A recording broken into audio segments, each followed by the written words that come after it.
one of the issues that matters most to voters in this election: immigration. Since the spring of 2022, New York City has taken in more than 200,000 asylum seekers.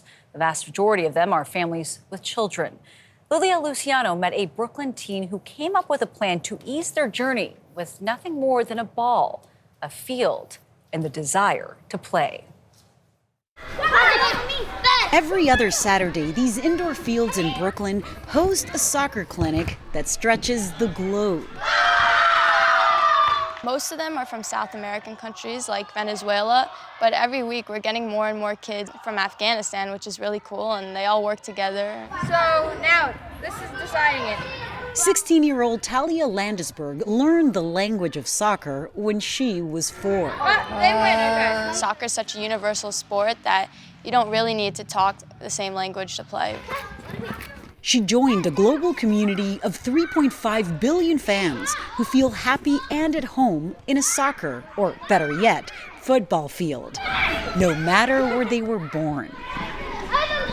Every 2 weeks, he knows that it's time to play soccer and he's happy. Feliz. Muy feliz. Ay, qué cosita. ¿Y de dónde son? De Perú. De Perú. No, de Estados Unidos. De Estados Unidos. I just asked, and where are you from? And she goes, we're from Peru. And he goes, no, from the United States. What does the program give them? Distracción. Distraction. A distraction Talia came up with when she learned of the harsh living conditions in the crowded migrant shelters of New York City. There's not much room for fun things that a kid should experience, like arts and sports. She had been volunteering for Artists, Athletes, and Activists, a nonprofit that stepped in when governors from border and other states started busing migrants into the city.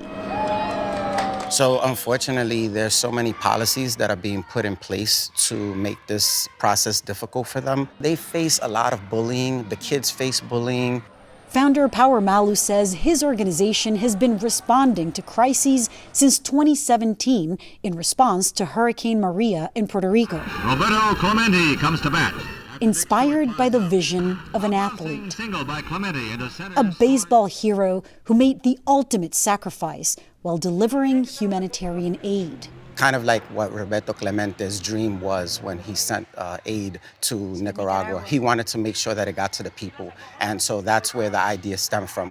In 1972, at the height of his success, Pittsburgh Pirates right fielder Roberto Clemente died in a plane crash off the coast of his native town of Carolina, Puerto Rico, on New Year's Eve, flying aid to the victims of a devastating earthquake in Nicaragua. Uh-oh. Power's story of his organization took me by surprise. I knew the story well. You know, I'm getting chills because that trip was organized between Roberto Clemente and my grandmother, Belda González de Modesti, and my grandfather, Héctor Modesti. And they were supposed to be in that plane with him, and last minute they didn't get in that plane. It's amazing to see the cyclical nature of aid. Yeah, and because of that, like our organization is artists, athletes, activists. That's what I see Roberto Clemente as. That's what I see a lot of our heroes as. Selfless, seeing that there's a need, no matter where the people are from, just help human beings. And that's exactly what we're doing. 3, 2, 1, go! That's why when Talia called with an idea, Power and his team mobilized to bring it onto the field. Here's a teenager who has a skill. She plays soccer, she wanted to give back, and she just made it happen. And the clinics aren't just taking the kids away from the journey behind and the uncertainty ahead.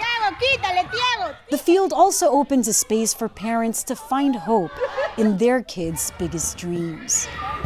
Has he changed? Has he gotten happier, different? Yeah, they are very happy. Yeah. Tell me what the clinic has been like for you. It's like I feel like I'm playing a real game. For CBS Saturday Morning, Lilia Luciano in Brooklyn, New York. Thank you for coming here. Love that. Depression's such a huge problem for migrant children. But I have to tell you, it's so wonderful to see this like smile. Yes, the joy. This joy, and I love hearing Lilia's own personal story. you really get a sense of how community is throughout, like, our experiences. And all these little generational. players from all around the world having that universal language of sport goes such a long way.